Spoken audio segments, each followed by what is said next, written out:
looking at the Shining Light Awards, this is one of the jewelry design competitions that's been running in South Africa since 1996. So a good 28 years.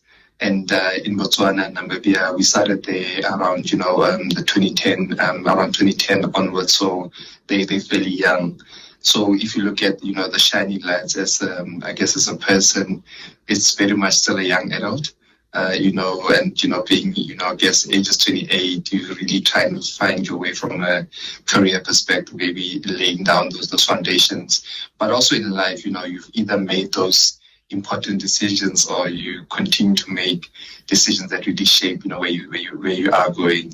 And then from Botswana and Namibia perspective, where it only started much later, they're looking at, around 15 years of this awards, they're more in the teenage stages and you're really trying to figure out life, and Canada is slightly less than that. Sorry to use that analogy, but I just wanted to give some context in terms of, how one looks at it, because once you understand that, you then would also understand, where we are from a Shining Lights perspective, i.e. where South Africa is, where Botswana is, and Namibia is. We're not all at the same stages.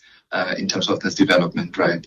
So I spoke of, when it started, and really why it's around there, or why we have this competition, is to say, it's part of, currently it's part of our sustainability strategy, right? But when we started this in 1996, really it was for us to showcase to the world the design talent that we have in South Africa, right? And why do we want to showcase this to the world is to say, look, South Africa is known for its mineral riches, right? But beyond the mineral riches, we also have, design talent that also needs to be celebrated, and, similarly to, what we do with the minerals. So when we started, it was really around showcasing. And, as the competition then moved on, we looked at, this competition being much more developmental, right? Why we do the Shining Light, it's all how we do it. It's, currently we run it every second year. And then what we'll have is you'll have a winner from every country, those 4 countries I spoke about. So you'll have a first, second, and third, from the different countries. And how we go about it is we have engagements with universities, technicons, and incubators, before we launch and when we launch, just to understand where they are and then work together with them to try and, for lack of a better word, empower the various students that they have within the institutions. But also with the SLA, it also is also an opportunity for us to see how we can grow, youth entrepreneurship through, their exposure to the diamond value chain. What we're asking the students to come to with this design is to redefine luxury, right? Redefining luxury on the parameters around identity, the uniqueness, and more to make sure that, people can relate to a specific brand, and that's the aim for this one. And just looking at it like this, you're like, okay, so redefining luxury, I mean, the jewelry is jewelry, what then do you do, right?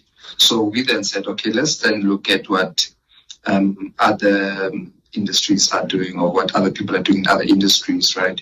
We then had a look at, so we had this blank slide. So we then had a look at what they're doing in the art space, right? Okay. Let's look at what they're doing in the fashion space, right? And then this is look at what they're doing from a culture perspective, right? If you look at the pictures just on top, right, it is, that art or whatever medium in one form. But by Umama Esther taking that, that mural and putting it on, so no longer a mural, but I guess a painting, putting it on this BMW now becomes a collector's item, right? Mm-hmm. That technically has redefined how you consume art, yeah? Mm-hmm. You look at Laduma taking, from his traditional roots and, changing it a bit, and now you've got, that beautiful skirt out there, and guess what? It's a lot of money. I need to probably save up, if I had to buy that for my partner. And then you look at the Basuto blankets, they've been there for many years, right? And lo and behold, they show in 1 or 2 movies, and voila, there you go. it has redefined. And when you look at all them, if you go from top to bottom, the top ones maybe we can afford to net to a certain level. But once you see how they've redefined and really looked into this, you then understand that, geez, they're now that's how they what they've done. So what we then say is, look, from a jewelry perspective, how then do we redefine luxury? What is that next step for us? How then do we consume jewelry going forward? But again, looking at, the parameters of around, having identity, having expression that customers can relate to. Because once you then have those parameters in place as a beginning of the construct, you can then look at other ways to redefine luxury. But these are not the only references. These are just by some references. Mm-hmm. If you look at, again, the music industry as well, in my era, when I was much more old and had a bit of money, we could buy CDs. And I thought those were the coolest things ever. And now we downloading music. And now you don't even have to download the music. Yeah. You don't even need to download the music. You can basically, just have it on your Spotify, whatever. So even if you look at, where we come from, having a stack of CDs to having everything on a device, right?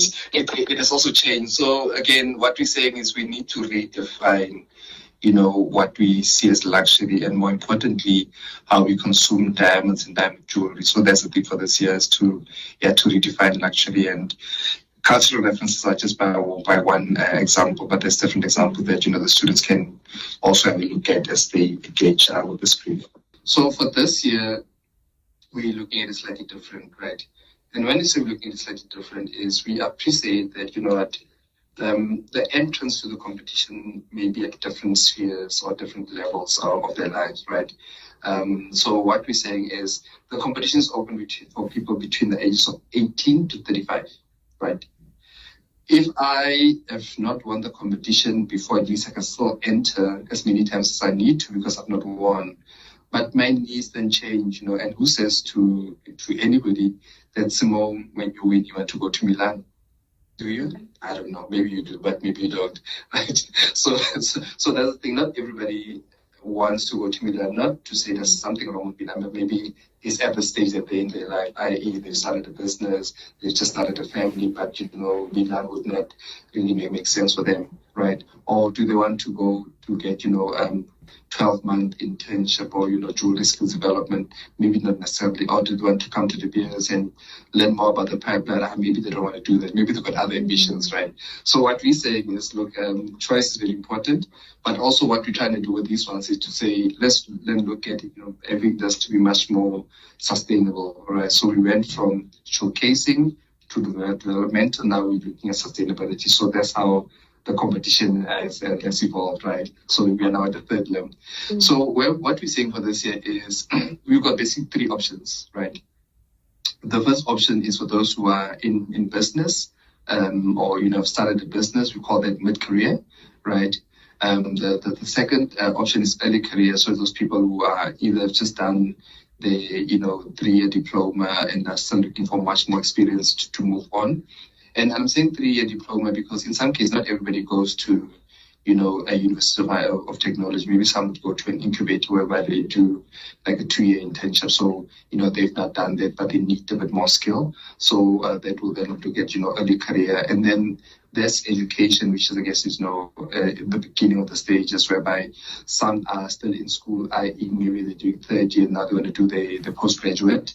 How do we support those different people? Because again, like I said, not everybody wants the same thing. So we now develop this menu to enable, the different people to participate, right? So what we're saying with this menu is you sit there and say, first and foremost, right? So there's 3 prices, okay? You need to decide, which one is to your liking, right? Mm-hmm. But for each of the prizes, there'll be a number, right? I.e. the value, right? I'll disclose the value to the next stage once you've done the press release. So when you look at this, is to say, let's say for award 1 for first prize, let's say it's 100,000, but it's not 100,000. Let's just make an example, right? Mm-hmm. It's 100,000. It means whichever option I choose will only be to that value of 100,000, right? So whether I want to I need business support, I need more training, or actually, I kind of like the Milan idea, or maybe not Milan. Let me go to France, right? So we then, open it up to you to decide where you need, our support. Second prize, let's say 75,000. Again, you'll have the different options that you can choose from. And then third prize, likewise, you can then have the option that you can choose from. So that's how we sort of, structured it. But what we then looked at from a skills development is to say, there's different levels. So you can either do a 12 to 24 or 18-month course, or you do the 12-month one, or you can do 6-month internship with the BS. And again, as opposed to doing 3 months like the one I've mentioned before, now you've got 6 months. So again, you spend a lot of time, learning what we're doing from a sorting, selling perspective, and really going to depth with the other ones, including, having that space for jewelry retail. So irrespective of which one you choose, the value that will be put through will be the same for all of those guys, right?